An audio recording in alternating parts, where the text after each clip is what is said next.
So here we have the money shot. It's probably what all of you sort of need to see whilst you're thinking about undertaking a sebring kit. By no means is it an easy task. You will be cutting away and cutting away and cutting away and falling away for days just to get it sort of where you want it to be. If you can see a bit more closely, we have these parts here. That's just your aluminium mesh. That's just going to help join it together and make it a bit more secure.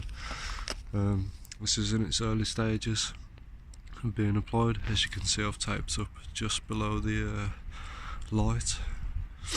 We'll see how actually successful that will be later on. So yeah, right now I'm literally just bridging it. I've secured it from, if you go inside the actual boot whilst you're removing the registration plate, you'll just see a lip slightly underneath, and so I've just joined it down from the top of there and then secured it with like plasterboard grippers, I think it was. That just seemed the most useful thing to use at the time. You will find yourself scrambling for pieces just to get it attached. As I say, this is the MGB Hive sebring kit. You don't get any instructions, so you're literally just sort of left guessing how to apply it. So in the pillars, you know, the ones that have the extra part for the D, if yours is in a 70s model, that's the one that you're going to go for. Those you will need to cut down extensively from the top just to make them fit. Never mind that, that's just the buzz.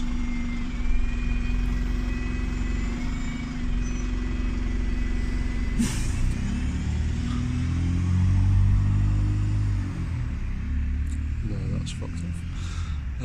Yeah, so the pillars, I actually cut down the edges just there. Just made a slit just to give it that extra bit of manoeuvrability. You can put again some aluminium mesh in there afterwards to sort of strengthen it and give it that strength again. I also fitted it just with these down the bottom. You'll have to cut a bit around your exhaust pipe because it won't fit flush underneath there, and just attach it as and where you can until it's secured, and then you should be able to remove those bolts afterwards. Or for myself, I think I might just skim over them and bring that lip up level with some filler and so again some mesh. So this is the other side.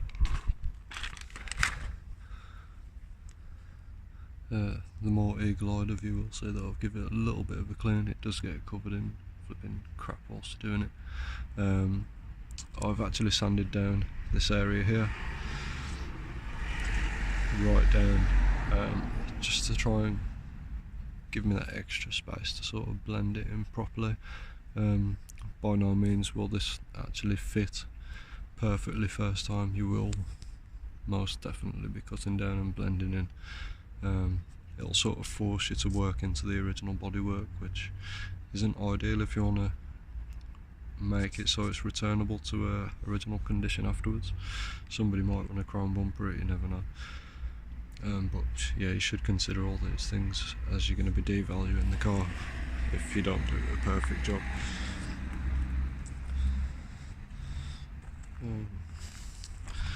So yeah, with this part here, I've literally just packed it full of aluminium mesh, just right under into the lip, and then applied the bridger filler over the top. I'm going to take that all back down with the sander afterwards, so it's all going to be nice and flush, and then I'm going to start applying the filler to the top of that. That should bring it all up nice and level. I think I might even get rid of these drainage traps as well, because I think they're a bit useless. what else might you need to know? I think that's it for the moment, so I'm just going to keep updating you guys as I progress, and hopefully it's going to help you in what can be a massive headache. Okay, thanks for watching guys, stay tuned.